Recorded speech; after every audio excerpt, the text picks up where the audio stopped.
ზოგადად მედიის თავისუფლების შეზღუდვა მხოლოდ მტკიცებულების მაღალი სტანდარტით,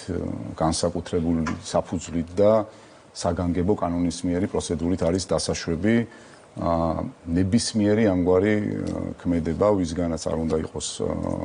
ეს გადადგმული, უნდა იყოს გამყარებული მხოლოდ უტყუარი მტკიცებულებებით და როცა ესეთი გადაწყვეტილების მიღება ხდება ორი ქვეყანაში ორი მაუწყებლის მიმართ, რომელთან ერთ-ერთი ყველაზე მაღალ რეიტინგულია, რა თქმა უნდა, ვერ იქნება ეს ვერეთაო შემთხვევაში განხილული დადებით კონტექსტში, პირიქით ძალიან დიდი საფრთხის შემცველია მსგავსი გადაწყვეტილება ზოგადად ტელემაუწყებლებს შორის სამართლიანი კონკურენციისკენ, ჟურნალისტური საქმიანობის განხორციელებისკენ და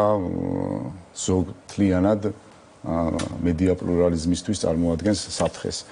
მე უფრო ღრმა შინაარსობრივ განხილვაში ხა ამ საკითხისა ვერ შევალ, თუმცა ფაქტი რჩება ფაქტად, რომ ამ საკითხთან დაკავშირებით არის ძალიან ბევრი კითხვა დაგროვილი და ეს კითხვები ალბათ საჭიროებს გამჭვირვალე პასუხებს. ის თემატიკა და ის საკითხები, რაც ზემოაღნიშნულ გადაწყვეტილებას დაედო საფუძვლად არც პრეტენზიის დონეზე, არც საჩივრის დონეზე კომისიაში არავის მოუმართავს არანაირი ადგილობრივი, ასე ვთქვათ, საქართველოში არსებული საკანონმდებლო და სამართლებრივი მექანიზმები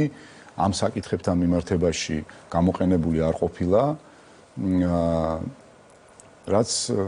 რითაც ჩვენთვის პირადად გინდება ერთი რამ, რომ მიუხედავად განსხვავებული პოზიციისა ან დამოკიდებულებისა ამ ორი მაუწყებლის მიმართ, საქართველოს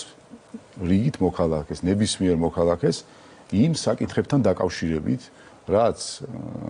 გაერთიანებული სამეფოს გადაწყვეტილებას დაედო საფუძვლად პრეტენზია არ ქონია.